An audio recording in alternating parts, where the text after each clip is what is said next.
کہ یہاں پر سرزمین حیدرآباد پر حکومت ہند کے وزیر داخلہ امت شاہ آئے اور انہوں نے آتے ہی سیدھا مجلس پر تنقید کرنا شروع کر دیا اور کہا انہوں نے کہ اگر بی جے پی کو موقع ملے گا تلنگانہ میں تو وہ تلنگانہ سے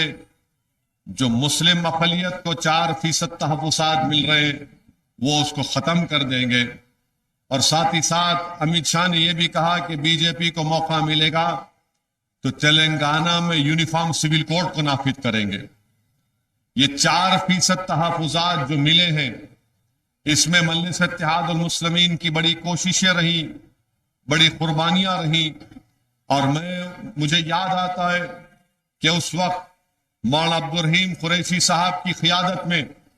ہم نے 4% تحفظات کی جد و جہد کو لے کر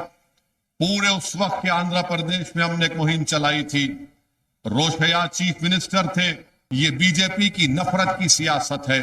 دوسری بات جو امت شاہ نے کہی کہ یونیفارم سول کوڈ نافذ کریں گے، میں ملک پیٹ کی آج کے اس افضل نگر کے جلسے سے بی جے پی کے امت شاہ سے کہہ رہا ہوں، مودی سے کہہ رہا ہوں، اگر آپ تلنگانہ میں یونیفارم سول کوڈ کی بات کر رہے ہیں تو میں عادل آباد کے ان تمام گونڈ آدیواسیوں کو کہہ رہا ہوں بی جے پی کو لات مار کر نکال دو تلنگانہ سے، کیونکہ آپ کے آدیواسیوں کا کلچر ہے، آپ کے گونڈ لوگوں کا ایک کلچر ہے، ایک تہذیب ہے۔ اگر یونیفارم سول کوڈ آئے گا تو پھر ان آدیواسیوں کا کیا ہوگا، ان عادل آباد کے گونڈ کا کیا ہوگا، ان لمباڑوں کا کیا ہوگا، وہ کھمم کے آدیواسیوں کا کیا ہوگا، ورنگل کے ہمارے جو لمباڑے بھائی بہن ہیں، آدیواسی گونڈ ہیں، ان کا کیا ہوگا۔ تو امت شاہ کو اور بی جے پی کو، ان تمام تلنگانہ کے شیڈول ٹرائبز کو میں یہ پیغام دے رہا ہوں کہ آپ بی جے پی کو بائیکاٹ کرو، کہ یونیفارم سول کوڈ ہوگا تو پھر دیا بھاگا اسکول آف تھاٹ ہوگا یا متاکشرا اسکول آف تھاٹ ہوگا۔ آپ بتاؤ کون سا یونیفارم سول کوڈ کی تم بات کر رہے ہو؟ ارے بھارت کو یونیفارم سول کوڈ کی ضرورت نہیں ہے، بھارت کو ضرورت ہے نوکریوں کی، بھارت کو ضرورت ہے تنخواہوں میں اضافہ کی، مگر اپنی ناکامیوں کو چھپانے کے لیے بی جے پی ریزرویشن کو ختم کر دیں گے، یونیفارم سول کوڈ کو لائیں گے۔ ارے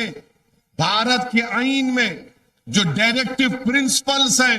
اس میں ایک ڈائریکٹو پرنسپل یہ بھی ہے کہ شراب پر پابندی عائد کرو۔ کیوں نہیں امت شاہ اور مودی شراب پر پابندی عائد کرتے؟ مگر ایک ہی مقصد ہے بی جے پی اور کانگریس کا کہ آپ کی سیاسی قیادت کو برداشت نہیں کرتے، آپ کے اتحاد کو برداشت نہیں کرتے۔ تو میری آپ تمام سے اپیل ہے کہ 30 نومبر کے دن اپنے ایک ووٹ کا صحیح استعمال کریے، پتنگ کے نشان پر بٹن دبائیے۔ میری آپ سے دبن گزارش ہے کہ ان افراد ہمارے مرد حضرات سے کہ آپ صرف اپنا ووٹ مت ڈالیے، پورے افراد خاندان کو اپنے ساتھ لے کر پولنگ بوتھ کو روانہ ہوئیے۔ اگر آپ کے پاس الیکٹرل کارڈ نہیں ہے تو آدھار کارڈ جس کا ہے اس کا آدھار کارڈ لے کے جائیے، پاسپورٹ ہے لے کر جائیے،